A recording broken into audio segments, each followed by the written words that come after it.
Ngayon, kunin natin yung video ni Buster TV kasi may video siya, eh. Ito po kasi si Barbers, pati yung mga vloggers, eh, gusto na niyang ano, gusto na niyang, ipa-ano, paimbestigahan sa NBI. Yun daw lalong-lalo na daw yoong mga nagmamalign sa Quadcom. Sabi ko nga, eh, if you want people not to comment on your inquiries in aid of legislation or hearings or however you wanna call it, make it exclusive or executive session. Gawin yung gano'n. Yoong kayo-kayo lang.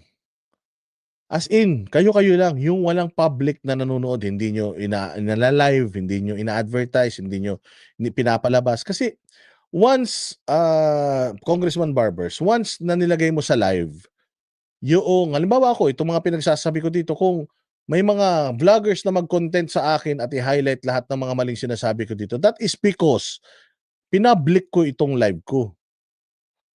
So, dapat gano'n din kayo sa Congress. The fact na naka-public 'yun, dapat open kayo to criticisms. Tsaka kahit naman anong batikos sa inyo, hindi naman kayo tinatablan, eh. Sinasabi namin mali yung ginagawa ninyo, tinutuloy nyo pa rin, eh. So, ibig sabihin wala naman kayo talagang pakialam sa nararamdaman ng taong bayan. 'Yun yung katotohanan diyan, wala kayong paki talaga. Ngayon, bakit yung mga hindi nyo kayang bilhin, bakit yung mga hindi nyo kaalyado, bakit gusto nyong paimbestigahan? Eh, meron tayong malayang pagpapahayag, hindi pa naman tayo martial law. Kahit nga martial law, eh, puwede pa rin tayong magpahayag ng ating mga saloobin, eh. Basic human rights 'yan, eh, yung right to free speech. Kung kung kayo po, gusto niyo na ayaw niyo palang napupulaan, sana 'wag na kayong tumakbo sa gobyerno. Kung ayaw niyo naman palang nasisita kayo, 'di sana gumagawa kayo ng tama. Eh, ito, eh, sinisita kayo. Tapos imbis na i-address niyo yoong reklamo sa inyo, ang ginagawa ninyo, sikinin 'yan, 'wag na pagsalitain 'yan. Idemanda 'yan, takutin 'yan ng mga demanda, takutin 'yan ng mga investigasyon, tingnan ko lang kung hindi magsihinto 'yan. Anong klase 'yun, sir? Nasaan ang demokrasya diyan? Bakit kapagka eleksyon, putang ina, ligaw kayo ng ligaw sa amin, tapos kapagka dismayado kami sa inyo, ipakukulong niyo kami? Idedemanda niyo kami? Tama po ba 'yun? 'Di ba? Maling-mali po, hindi ako nag-content diyan yung tungkol sa'yo nahuli daw di umano na na sasakyan, may droga dun sa probinsya niya, hindi ko kinontent yun, eh. Kasi wala lang, siguro wala na akong time para ano yun dahil feeling ko mas maraming importanteng issue bayan natin. Kasi yun ngang anak ng Department of Justice Secretary nahulihan din ng drugs, eh, nakawala rin naman, 'di ba? Eto pa kaya. So, wala akong paki dun. Hindi ko inopinyonan yun kasi sobrang dami talaga ng issue ng bayan natin. Now, dati yabang-yabang sinasabi na sa mga vloggers wala naman yan, eh, galingan niyo pa. So nung ginalingan na nung mga vloggers, putang ina, yun na, pinapaimbestigahan na sa ano, pinapaimbestigahan na niya sa NBI. Sabihin mo sa NBI na imbestigahan lahat ng nagbabatikos, pumupuna. Nagbabatikos, pumupuna, wala pa kayong Makabayan Black. Wala pa kayong mga taga Gabriela, Bayan Muna, Kilusang Mayo 1 na nagrereklamo sa gobyerno natin na kinulong. Kasi nga karapatan ng bawat Pilipino ang magreklamo kung gusto nilang magreklamo. Bawal na nga mag-rally, bawal pang magpahayag sa mga social media accounts natin. Saan ka naman makakakita ng ganyan? Mabuti pa, dyan sa South Korea, nagdeklara ng martial law. Eh dito, walang deklarasyon ng martial law tapos para tayong nasa martial law. Sa akin nga kung magdedeklara sila bukas ng martial law, hindi na tayo mahihirapan, eh. Bakit? Kasi before silang magdeklara ng martial law, parang martial law naman na, eh. So matagal na tayong nandoon sa sitwasyon na yun. Paano pa iimbestigahan yung nagki-criticize? Sumisita? Check and balances po ang tawag dyan. Hindi po tayo nasa panahon ng diktadorya na lahat ng gawin nyo sabihin nyo tama at yung tutuligsa sa inyo, tatrabahuhin nyo. Mali po yun. Check and balances po. Nasobrahan naman kayo sa pagiging diktador. Pula nagki-criticize sa Quadcom, foul po yan. Ang Ewan ko, wini-weaponize nila ang NBI. Sinabi na ng ating Korte Suprema, ang mga public officials ay hindi dapat balat sibuyas. They should not be onion skin. Ayun. Sumaba kayo sa public life. Opo. Kayo ay dati pangkaraniwang mamamayan. Kumbaga sa kwan hindi kayo napapansin, nagpapansin kayo. Tumayo kayo. Nagpa-cute kayo, nagpasikat kayo, pinromote nyo yung sarili nyo bilang isang magaling na public servant. Tumakbo kayo sa eleksyon, nangampanya kayo, umikot kayo, kinamay-kamayan nyo yung mga tao, lumalabas kayo sa TV, sa radyo, sa social media. Bambait-bait nyo nun. Tao, nililigawan nyo. Kasama kami dun. Kasama reporter, kasama vlogger, buong Pilipino. Nililigawan ninyo. Tapos, nung nasa kapangyarihan na, pipigilan ninyo. Nung gumawa kayo ng kabulastugan sa mga sarili ninyo, sinita kayo, paiimbestigahan nyo. Huwag ganun, sir.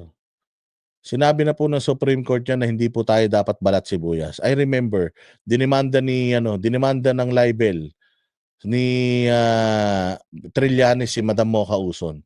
Ang sabi ng judge or ng piskal sa kanila is, kayong mga nasa gobyerno, dapat hindi kayo balat sibuyas. So, mali ito. Hindi na-dismiss yung kaso ni Mocha kay Trillanes kasi nga masyadong pangbading. Kayong mga tumatakbo sa gobyerno dapat hindi kayo bakla, dapat hindi kayo dapat makapal ng mukha niyo magnakaw eh. Kakapal ng mukha niyo lumabag sa batas eh.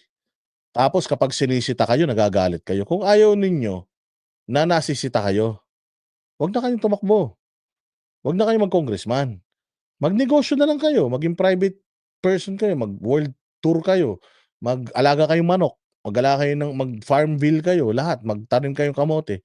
Wala kaming pake. Pero kapag nandiyan kayo sa gobyerno, tas pera ng taong bayan yung ginagamit ninyo, bawat kilos at galaw ninyo, you are subject to public scrutiny. Kaya dapat wag tayong balat sibuyas. Pangit po yun, sir. Bading yung mga ganyan. Media, sa mga digital platforms, naniwala na kayo ay magaling, nilukluk kayo sa mababang kapulungan bilang representante. That is the price you pay. Talagang pupunahin at pupunahin kayo. Parang boksingero yan.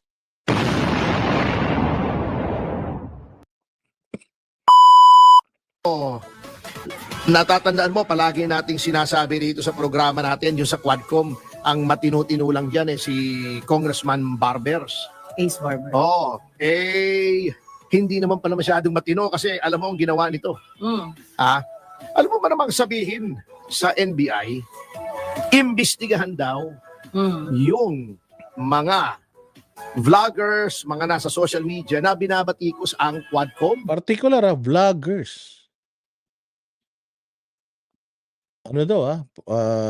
Yung bumabatikos sa Quadcom. Putang inang Quadcom din, tagal-tagal na niyan. Ilang buwan na yan, hindi pa natatapos. Saan ka naman makakita ng inquiry in aid of legislation na ganyang katagal? Tingnan nyo mamaya, papakita ko yung comment ni Conchita Carpio patungkol dyan sa Quadcom. Haller! Alam nyo po mga kasama, Naisip niya yun? Boss Ace, alam kong ikaw talaga pinakadesente dyan. Baka nakakalimutan mo lang o naiwanan mo isang beses pagkatapos mong magsipilyo, parang pustiso, naiwanan mo sa baso, yung decency. Sir, ang Quadcom po ay isang committee ng mababang kapulungan. Ang mababang kapulungan is composed of members of the House. Ang members of the House ay mga public officials. Ang ating saligang batas ay nagbibigay ng mga karapatan sa ating mga mamamayan na batikusin, punahin, bulaan, kahit loko-lokohin ang ating mga public officials. Huwag lang libelous. Meron po tayong batas ng libel. At meron ding cyber libel. Pag lumampas po sa bounds ng free speech ang isang mamamayan, pwedeng idemanda. Oo. Pero para sabihin mo sa NBI na imbestigahan lahat ng nagbabatikos, pumupula, nagkikriticize sa Quadcom, foul po yan. Ang oo, yes, oo. Ewan ko, wini-weaponize nila ang NBI. Sinabi na ng ating Korte Suprema. Eksakto, yun yung pinaka-eksaktong punto ron. They are weaponizing etong mga na to, etong mga ahensya ng gobyerno na ito na dapat nagtatrabaho para ubusin lahat ng kriminal sa Pilipinas. Wini-weaponize nila. Even the PNP, they are weaponizing PNP para lumabag sa karapatang pantao just para sa cause nila. Ito naman NBI, galing-galing ng NBI tapos idadamay nyo sa mga ganito. Mantakin ninyo, uutusan nyo ang NBI para dito natin malalaman na even the Congress, mas mataas sila sa NBI para utusan nila yung NBI. May makikita ka bang NBI nag-uutos sa Congress? Dito mo makikita yung kaninang topic natin na si Inday Sara. Saan ka makakita na ang pulis binabati ko si Inday Sara? Boss nila si Inday Sara. Even the Congress can give yung utos sa PNP because mas mababa nga ang PNP sa trabaho ng PNP yun. Therefore, yung authority ng Congress is higher than than yung authority ng mga police. Tapos ito, Vice President, mas mataas ba yung congressman sa Vice President? Binoto ba ng 32 million yung congressman? Tapos itong mga police, idinidemanda, Vice President. Saan ka naman makakita? Di ba? Ang labo, no? Ang gulo-gulo ng Pilipinas, no? Putangin na yan. Pati yung political structure natin, palpak na, no? Parang tangin na labo-labo na, no? Kumbaga sa painting, abstract. Ang mga public officials ay hindi dapat balat sibuyas. They should not be onions. Hindi, Mami M, wag nating sabihin na bayad ang NBI because again, if ang NBI is there to obey orders. If it is an order sa NBI and then NBI will just do it. Ganun yun eh. Ganun yun eh. Kaya lang, kaya ngayon yung sinasabi ni Inday Sara na if, let's say for example, may binigyan ka ng utos, make sure na lawful ito. Make sure na naayon pa rin sa batas. Even though it is an order ng mas mataas na posisyon or ng mataas na authority, make sure na kung mali, hindi natin dapat ini-entertain. Halimbawa, lahat ng pulis mo, 250, papuntahin mo sa taas ng building, tas patalunin mo. And ito utos ng highest authority. Gagawin mo? Hindi. Kasi nga alam mo mali, mamamatay kami. Ano ka ba? Ganun dapat. Na kung saan nakikita nyo na yung inuutos sa inyo is delikado na, dapat talaga hindi natin ina-accommodate or let us at least inform them na mali ito. Now, kung tatanggalin ka nila because of that, so be it. Kasi nga, pinapagawa ka nila ng mali. Pinapagawa ka nila ng krimen eh. Hindi po kayo mga kriminal. Pinalalabag nila kayo sa karapatang pantao. Hindi po nyo trabaho yun. Ang trabaho po ninyo is protektahan yung interest ng public. Protektahan yung interest ng mga Pilipino. Yun. Hindi yung interest ng mga yung mga nag-uutos sa inyo. Sumaba kayo sa public life. Kayo ay dati pangkaraniwang mamamayan. Kumbaga sa kwan hindi kayo napapansin, nagpapansin kayo. Tumayo kayo. Nagpa-cute kayo, nagpasikat kayo, pinromote niyo yung sarili niyo bilang isang magaling na public servant. Tumakbo kayo sa eleksyon, nangampanya kayo, umikot kayo, kinamay-kamayan niyo yung mga tao, lumalabas kayo sa TV, sa radyo, sa social media, sa mga digital platforms. Naniwala na kayo ay magaling, nilukluk kayo sa mababang kapulungan bilang representante. That is the price you pay. Tama, that is the price you pay.